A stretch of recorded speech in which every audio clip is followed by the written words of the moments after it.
Gulf മേഖലയിലെ സംഘർഷങ്ങൾ തുടരുന്നതിനിടെ കുവൈത്ത് സുരക്ഷാ സന്നാഹം കൂടുതൽ ശക്തമാക്കി. രാജ്യത്തിന്റെ പല ഭാഗങ്ങളിലും ഇന്ന് അപായ സൈറണുകൾ മുഴങ്ങി.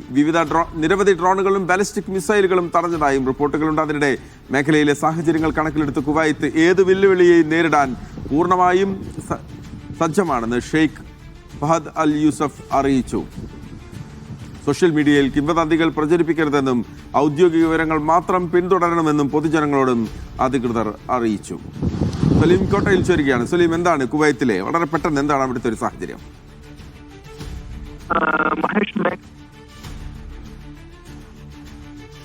സലീം കോട്ടയിലുമായുള്ള ടെലിഫോൺ ബന്ധത്തിൽ നേരിയ പ്രശ്നം തുടരുകയാണ്. കുവൈത്തിലെ സാഹചര്യമാണ് സലീം റിപ്പോർട്ട് ചെയ്യുന്നത്. അവിടെ ഗൾഫ് മേഖലയിലെ സംഘർഷങ്ങൾ തുടരുന്ന സാഹചര്യത്തിൽ കുവൈത്തിൽ സുരക്ഷാ സന്നാഹം കൂടുതൽ ശക്തമാക്കുന്നു എന്നുള്ളതാണ്. ഇന്ന് പലയിടത്തും അപായ സൈറണുകൾ മുഴങ്ങിയിട്ടുണ്ട്.